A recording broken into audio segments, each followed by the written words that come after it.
केवल लक्ष्मी धन के पीछे भागने वालों के लिए यह वीडियो जरूर देखना। नारायण का जप करने से लक्ष्मी जल्दी प्रसन्न होती हैं। नमस्कार, मैं कनिष्का गुप्ता। आप देख रहे हैं SG मल्टीपल ज्ञान चैनल।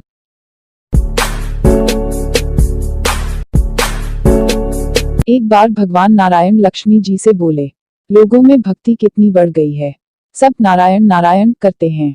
तो लक्ष्मी जी बोली, आपको पाने के लिए नहीं, मुझे पाने के लिए भक्ति बढ़ गई है। तो भगवान बोले, लोग लक्ष्मी लक्ष्मी ऐसा जाप थोड़े ही ना करते हैं। तो माता लक्ष्मी बोली कि विश्वास ना हो तो परीक्षा हो जाए। भगवान नारायण एक गांव में ब्राह्मण का रूप लेकर गए। एक घर का दरवाजा खटखटाया।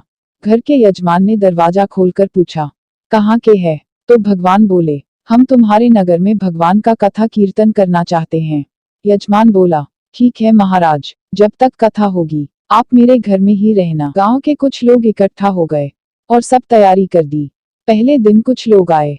अब भगवान स्वयं कथा कर रहे थे तो संगत बढ़ी। दूसरे और तीसरे दिन और भी भीड़ हो गई। भगवान खुश हो गए कि कितनी भक्ति है लोगों में। लक्ष्मी माता ने सोचा, अब देखा जाए कि क्या चल रहा है।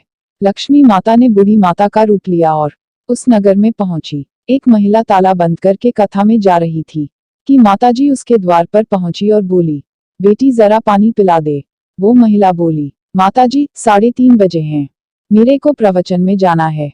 लक्ष्मी माता बोली, पिला दे बेटी थोड़ा सा पानी, बहुत प्यास लगी है। वो महिला लोटा भर के पानी ले आई। माताजी ने पानी पिया और लोटा वापस लौटाया तो लोटा सोने का हो गया था। यह देखकर महिला अचंभित हो गई कि लोटा दिया था तो स्टील का था और वापस लिया तो सोने का। कैसी चमत्कारिक माताजी हैं। अब तो वो महिला हाथ जोड़कर कहने लगी कि माताजी आपको भूख भी लगी होगी, खाना खा लीजिए। उसने ये सोचा कि खाना खाएगी तो थाली, कटोरी, चम्मच, गिलास आदि भी सोने के हो जाएंगे। माता लक्ष्मी बोली, तुम जाओ बेटी, तुम्हारा प्रवचन का टाइम हो गया। वह महिला प्रवचन में आई तो सही, लेकिन आसपास की महिलाओं को सारी बातें बता दी। अब महिलाएं यह बात सुनकर चालू सत्संग में से उठकर चली गई। अगले दिन से कथा में लोगों की संख्या कम हो गई तो भगवान ने पूछा कि लोगों की संख्या कैसे कम हो गई। किसी ने कहा, नगर में एक चमत्कारिक माताजी आई हैं, जिसके घर दूध पीती हैं तो गिलास सोने का हो जाता है, थाली में रोटी सब्जी खाती हैं तो थाली सोने की हो जाती है। उसके कारण लोग प्रवचन में नहीं आते। भगवान नारायण समझ गए कि लक्ष्मी जी का आगमन हो चुका है। इतनी बात सुनते ही नारायण ने देखा कि जो यजमान सेठ जी थे वो भी उठकर खड़े हो गए और खिसक गए। यजमान जी माता लक्ष्मी जी के पास पहुंचे और बोले, माताजी, मैं तो भगवान की कथा का आयोजन कर रहा था और आपने मेरे घर को ही छोड़ दिया। माता लक्ष्मी बोली, तुम्हारे घर तो मैं सबसे पहले आने वाली थी, लेकिन तुमने अपने घर में जिस कथाकार को ठहराया है ना, वो चला जाए तभी तो मैं आऊं। सेठ जी बोले, बस इतनी सी बात, मैं अभी उनको धर्मशाला में कमरा दिलवा देता हूँ। जैसे ही महाराज भगवान कथा करके घर आए तो सेठ जी बोले, महाराज आप अपना बिस्तर बांधो, आपकी व्यवस्था अब से धर्मशाला में कर दी है। महाराज बोले, अभी तो 2/3 दिन ही हुए हैं कथा के, यहीं रहने दो। सेठ बोले, नहीं नहीं, जल्दी जाओ, मैं कुछ नहीं सुनने वाला, किसी और मेहमान को ठहराना है। इतने में लक्ष्मी जी आई और कहा कि सेठ जी आप थोड़ा बाहर जाओ, मैं इनसे निपट लूं।